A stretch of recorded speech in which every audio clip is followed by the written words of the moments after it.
Hi everyone, it's Az here from HeelvsBabyface in what I can only agree with bounding into comics here is a surprising turn of events. The people behind the upcoming Red Sonja movie have decided to ditch their first casting for the role, which was Hannah John Kamen here, who, as you can see, is a black actress. And as you can probably tell, drew a lot of eye rolling from people because that isn't Red Sonja. That's not the way she's been ever presented in her imagery.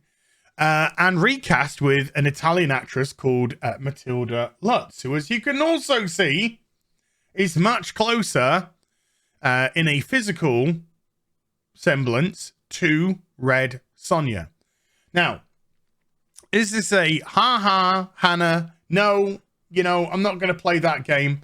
But what I am going to say is, it is, I know this sounds so bizarre, but it is refreshing in current times to actually see people wanting to cast people who actually look like the person they're trying to portray. Crazy, huh? Now, my previous video was actually about Batgirl, the HBO movie, which was shelved after an exorbitant amount of money, between 70 and 100 million, had been spent on it. And that's because, well, put it this way, David Zaslav decided that he would rather take the tax break and just get the money back, basically, than put it out there on HBO Max and hope that this film would make its money back through subscriptions and other. No, he decided, no, I'm not even going to risk it making a dime. Nah, I'll just take the tax break. And why did he probably think that? Well, it's clear that Zaslav is thinking as a money man. He's not thinking as an over-emotional, left-leaning political ideologue to make money. Crazy, huh?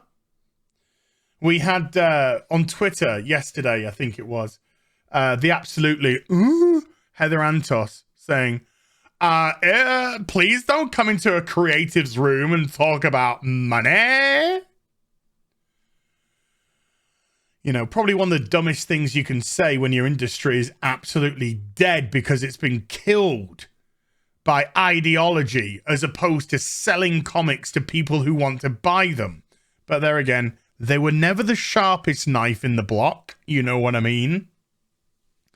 And Zaslav probably saw this project with a race-changed Batgirl, with her trans, because it's so trendy on Twitter, best friend. Yeah, and he probably saw what disaster that produced and was just like, no. Where the hell is the money in this? David, there is none. This is about sending a message. Okay? This is about you're fired. And that, stick it in the furnace. And we need more of this in our entertainment, okay? Now, there is absolutely nothing wrong with making a movie or a TV show that has the representation or the message that you want to convey. But you have to understand certain criteria. Number one, if you're not appealing to the masses, then you will get a niche audience. And you must expect to get a niche audience because your politics aren't necessarily everyone else's politics. And I'm talking left, right, and in the center. If that's what you want to do. B, if you want to moral and lecture people, you're going to turn them off because who the fuck are you to tell people what to do with your life or their lives? You do whatever they want with yours. If you want to do some sort of moralization, keep it open for interpretation, and keep it open for people to make their own determinations. Allow the audience to think. Not be told, but to think.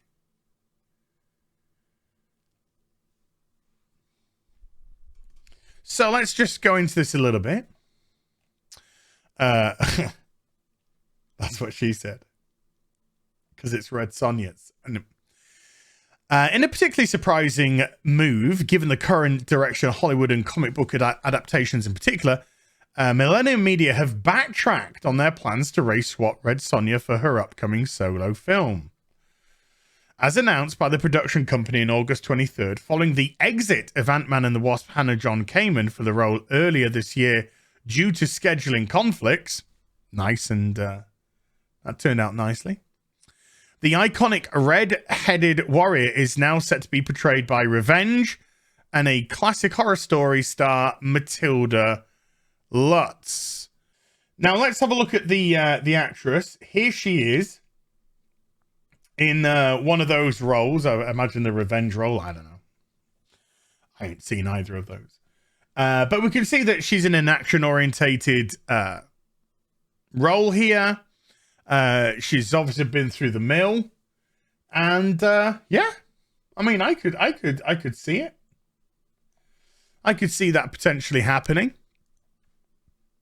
So I think it's, you know, fine casting. Maybe get her toned a little bit in the gym, you know, just get her with one of those trainers that just shred you. Lutz will be joined by on-screen actress Wallace Day from Batwoman and actor Robert Sheehan, Klaus Hargreaves, The Umbrella Academy, who has been cast to star in the film as Red Sonja's villainous sister, Anicia Andragan, presumably a misspelling of the character of Zamoran Emperor Dragon the Magnificent, respectively. Maybe she was born with it. Maybe it was Maybelline. Now, obviously, Red Sonja is Red Sonja because of the hair. She has bright red hair, and you're not going to believe this, folks. You are going to believe it. You're not going to believe this. Yes, you are. I saw on Twitter that wonderful, sane social media platform that isn't being run by degenerates and ideologues pushing their own political agenda while silencing... Anyway, I saw on Twitter people saying, you always call for people to look like the actor, you know, the character, but she's got blonde hair and Red Sonja's got red hair. Boosh, gotcha. Boom, gotcha. What you gonna do now, you right-wing Nazi white supremacist, huh?